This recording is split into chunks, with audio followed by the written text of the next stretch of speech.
Halo teman-teman semuanya, nama saya Hero NPM 2132008, mahasiswa Universitas Internasional Batam.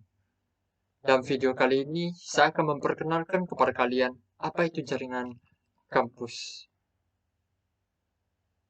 Mengenal jaringan kampus, jadi sebelum membahas tentang jaringan kampus, mari kita pahami terlebih dahulu apa itu kampus. Kata kampus biasanya hanya ditujukan untuk daerah yang luas atau bangunan. Kemudian pada abad ke-20, kata kampus dikembangkan menjadi makna sebuah universitas atau perguruan tinggi. Namun, masih ada juga yang menggunakan kata kampus untuk menyebutkan tempat luas atau bangunan yang luas. Contohnya, pusat perbelanjaan, taman, pabrik, kampus sekolah, dan lain-lain. Jadi, apa itu jaringan kampus? Jaringan kampus adalah kunci yang memungkinkan untuk menjembatani semua jenis kampus ke dunia digital.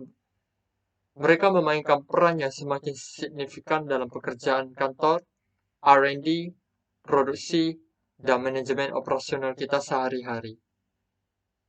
Dalam video kali ini, saya akan berbicara tentang konsep dasar dan evolusi jaringan kampus. Sebenarnya, kita semua sering mengakses berbagai jaringan yang secara otomatis ponsel kita terhubung ke jaringan Wi-Fi di sepanjang kehidupan kita sehari-hari, yang tidak kita sadari secara aktif. Demikian dimanapun atau kapanpun kita mengeluarkan ponsel untuk mengakses internet, kita menggunakan jaringan komunikasi seluler. Secara umum, jaringan komunikasi seluler dibangun dan dioperasikan oleh operator. Ini terdiri dari serangkaian stasiun pangkalan, base station controller, jaringan backhaul, dan jaringan inti.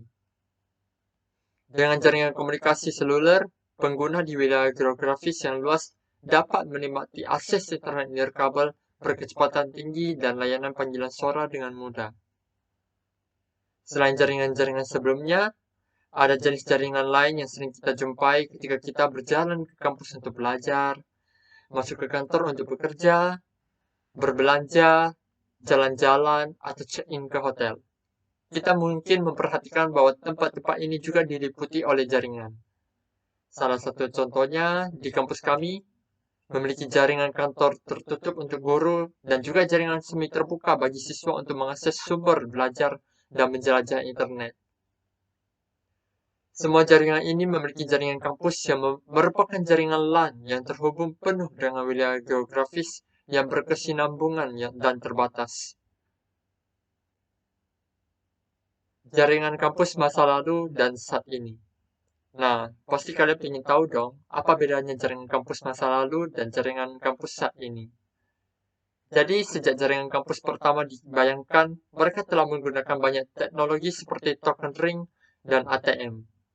Meskipun asal mula jaringan kampus tidak ditandai oleh peristiwa zaman yang diakui secara luas, mereka telah berkembang pesat dengan lahirnya Ethernet dan munculnya switch Ethernet.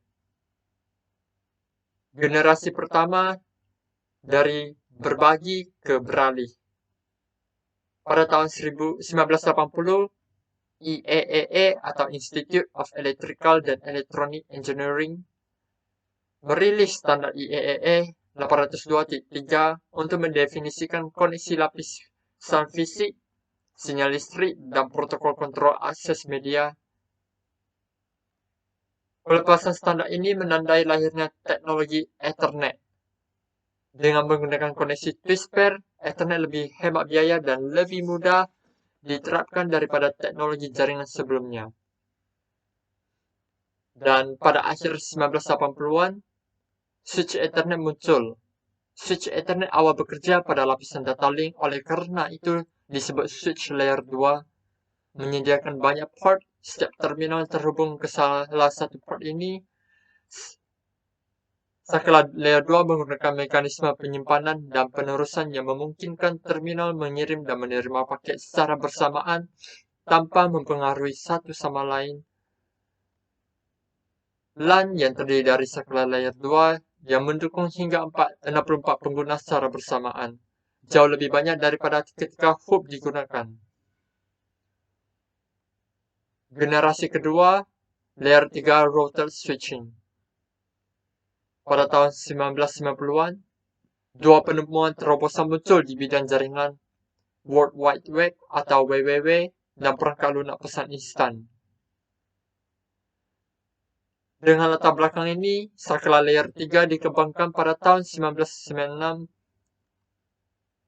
Saklar layer 3 juga disebut saklar yang diruntuhkan karena mengintegrasikan fungsi pengalihan layer 2 dan pereutan layer 3.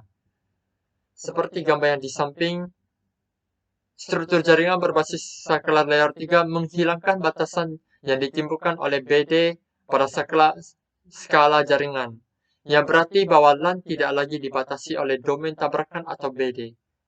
Sebagai gantinya, skala jaringan dapat diperluas sesuai permintaan hanya dengan menambahkan subnet, dan setiap pengguna atau terminal dapat dengan mudah mengakses jaringan sesuai kebutuhan.